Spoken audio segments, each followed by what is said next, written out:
ঘটনাস্থলে যাওয়ার পরে দেখলাম যে ওইখানে বিমানটি বিদ্যুৎ হওয়াতে স্কুলের ভিতরে যে বাচ্চাগুলো, যে ক্লাসে যারা ছিল শিক্ষার্থীরা, অনেকজনে হইচই করছে বের হওয়ার জন্য, বাঁচার জন্য। কিন্তু সাথে সাথে ফায়ার সার্ভিস প্লাস সেনাবাহিনী ঢোকার পরে ওনারা এখান থেকে অনেক বাচ্চাকে উদ্ধার করে।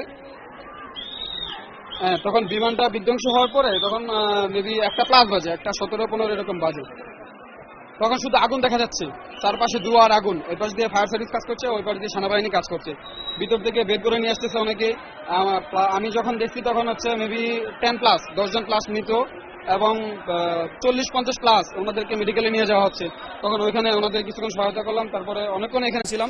ওইখানে আপনার 10 জন প্লাস দেখলাম মৃত, তারপরে 40-50 জন প্লাস দেখলাম মেডিকেলে নিয়ে গেছে। ওইটা হচ্ছে 1:30টার দিকে, আমি তখন ওইখানে উপস্থিত ছিলাম।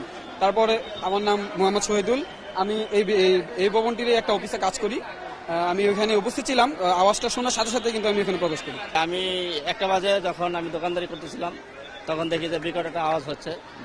তাই এখান থেকে গার্ড ধরে এলে বলতে বিমান বিধ্বস্ত হয়েছে, ঠিক আছে। তো আমি সাথে সাথে দৌড়ে যাই, আমার মেয়ে ছেলে এখানে পড়ে, ঠিক আছে। তো আমি মেরে খুঁজতেছিলাম, তো মেরে পাওয়া গেছে। পরে দেখলাম যে আগুন জ্বলতেছে এবং বাচ্চারা খালি শরীরে কোনো জামা কাপড় নেই, মাংস নেই, মানে চামড়া পুড়ে গেছে, খালি ধরেছে, কান্নাকাটি করতেছে। আমরা সহযোগিতা করছি। তাই অনেক ছেলে মেয়েরা দেখলে হসপিটালে নিয়ে যেতে সবাই সহযোগিতা করছে। এখানে পাশে আর্মি ক্যাম্প ছিল, তারা তাৎক্ষণিক প্রায় 5-7 মিনিটের ভিতরে চলে আসছে। হ্যাঁ, আগুনটা অনেক বড় ছিল, মানে বিকট শব্দ হওয়ার পরে পুরো ভবনটায় আগুন লাগে যায় আর কি। হ্যাঁ, বিকট শব্দ হয়েছে, অনেক বিকট শব্দ হয়েছে।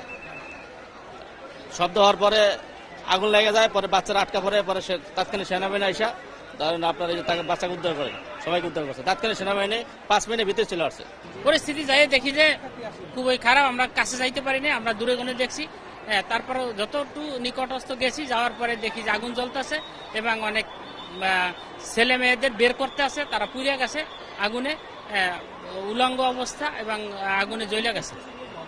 হ্যাঁ, ভবনের ভিতরে ঢুকে গেছে, নিচতলায় ঢুকে গেছে, আগুন উপর তলাতে উঠে গেছে, চতুর্দিকে আগুন ছড়াইয়ে গেছে, আগুন দাউ দাউ করে জ্বলতেছে।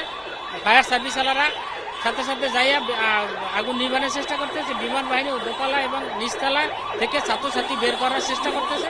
অনেকে পুড়ে গেছে, অনেকে মারা গেছে, অনেকে আহত হয়েছে।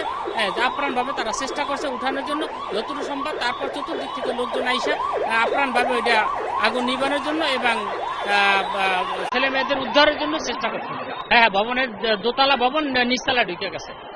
হ্যাঁ, নিচতলা ঢুকে গেছে, ঢোকা অবস্থা এখনো আছে। এইটাই আমরা দেখছি। দেখার পরে অনেক লোকজন জড়ো হয়েছে, জড়ো হওয়ার পরে সবাই আপ্রাণভাবে উদ্ধার করার চেষ্টা করছে।